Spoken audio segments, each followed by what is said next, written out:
O vídeo de hoje vai ser um desabafo, que eu vou compartilhar com vocês, o desabafo sobre o dia que eu deixei de acreditar na justiça, tá certo? Só que antes do vídeo eu preciso te dizer, se inscreva no canal aqui, dê like, curta, compartilhe, assine, ative lá os sininhos das notificações, porque isso ajuda o YouTube a entender que o conteúdo desse canal é relevante e vai enviar para muito mais pessoas como você e vai fazer com que essa mensagem se espalhe, essa reflexão que eu vou trazer hoje aqui também se espalhe, tá bom?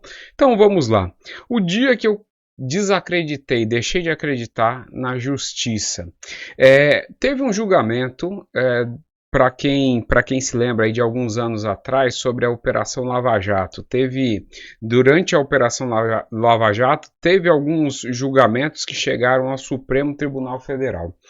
E nesses julgamentos ficou muito marcado que eles estavam ali decidindo várias coisas referente à validade da Operação Lava Jato e outras coisas também sobre a condenação de diversas pessoas.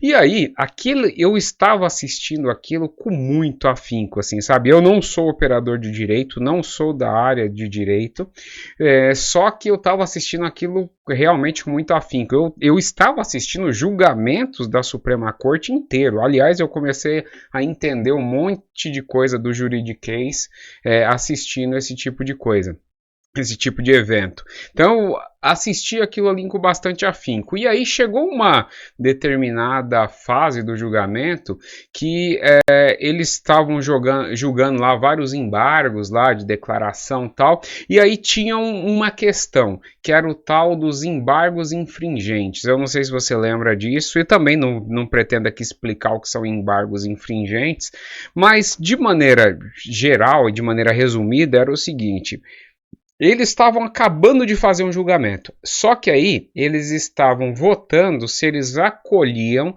um certo embargo chamado de embargo infringente. O que isso ia fazer? Isso ia fazer com que tudo que eles julgaram até aquele momento fosse rejulgado novamente, que o julgamento aconteceria totalmente de novo. E é engraçado porque esse julgamento ia ser feito pelas mesmas pessoas que julgaram até então.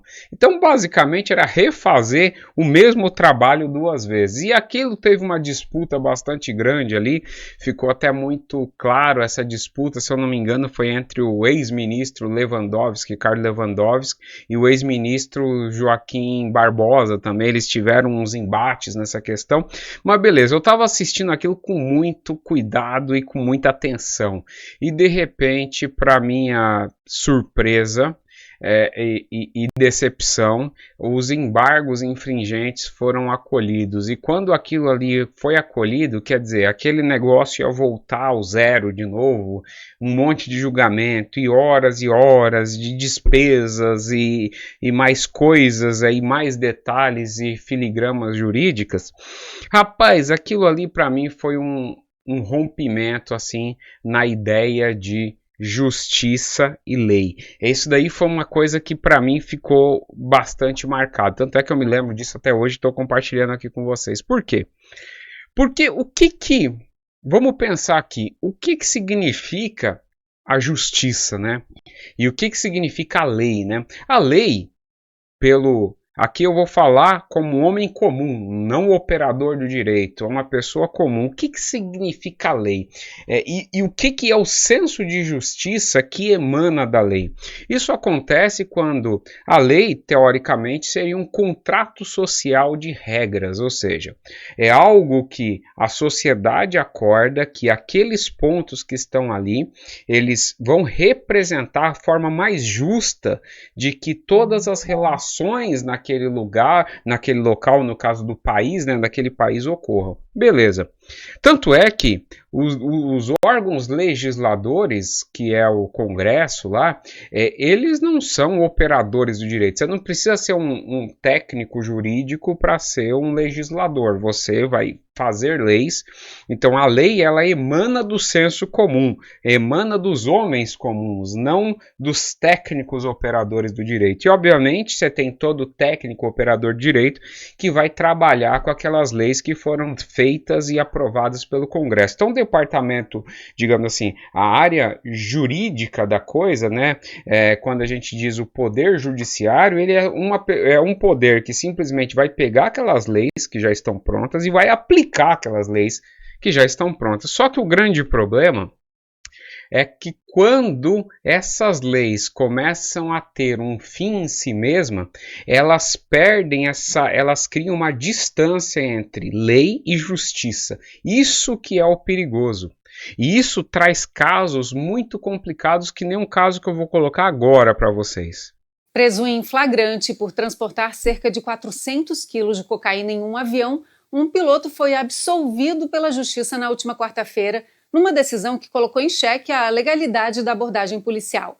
A absolvição chamou a atenção porque ele havia sido detido em flagrante no fim... Olha só, o cara detido em flagrante, com 400 quilos de cocaína dentro de um avião, ele foi liberado pela Justiça. Vamos ouvir o restante. ...do ano passado, depois de pousar numa pista clandestina em Penápolis, no interior de São Paulo.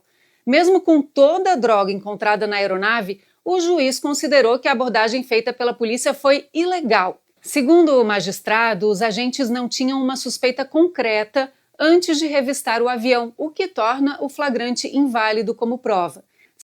Ou seja, aqui, e eu estou dando um pause justamente para não ter problemas de direitos autorais, mas você vê, isso daqui é um negócio que é muito importante nessa notícia.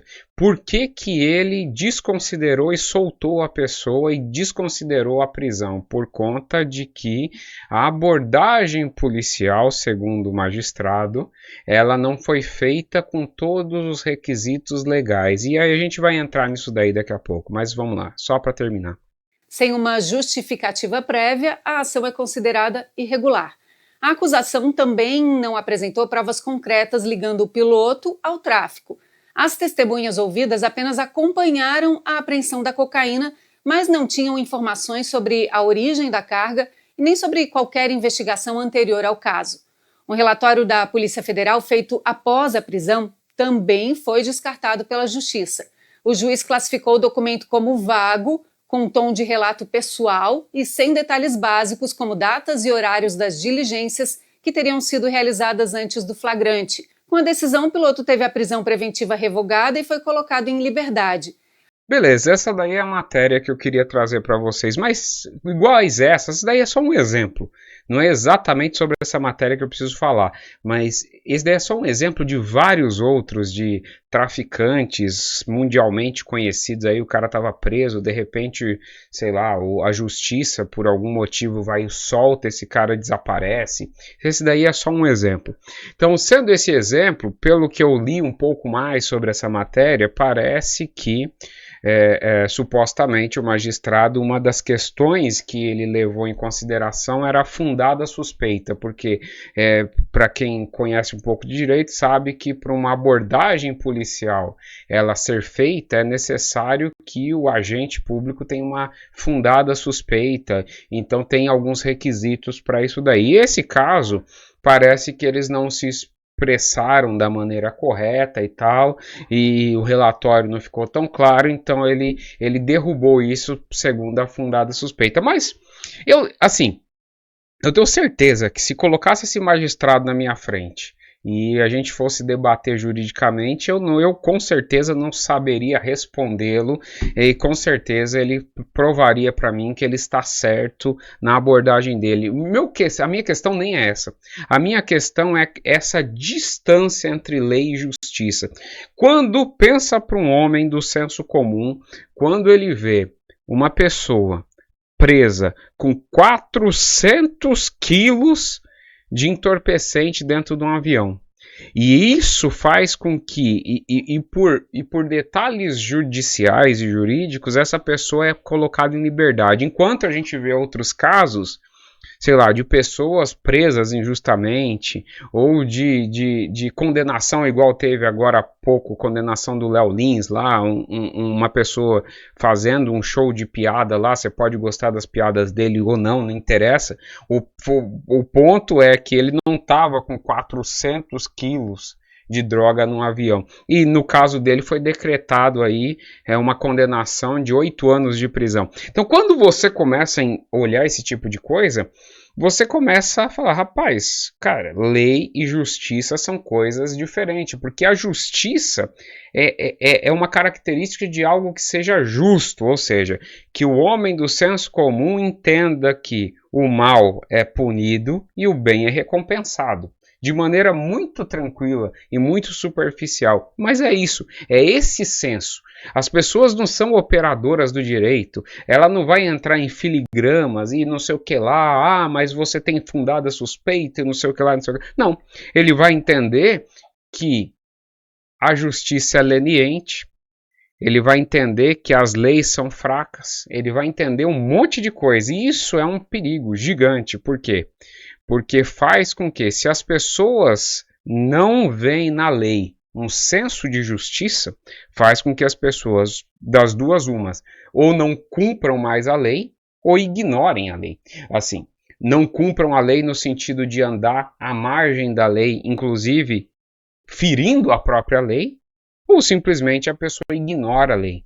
E esse contrato social, ele fica completamente corrompido.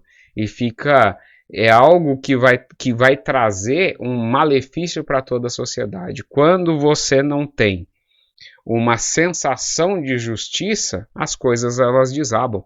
Eu queria trazer esse desabafo aqui, essa conversa, né, na verdade, inclusive trazer um exemplo prático e te perguntar o que você acha disso. Você acha que isso é bobagem, não é? Qual a sua opinião sobre isso? Você confia que o sistema legal é um sistema justo? Eu deixo essa pergunta para você, espero que você responda. Não se esqueça, se inscreva no canal. Nos vemos aí num próximo vídeo ou numa próxima live, seja lá o que for que a gente faça, tá bom? Valeu, tchau, tchau.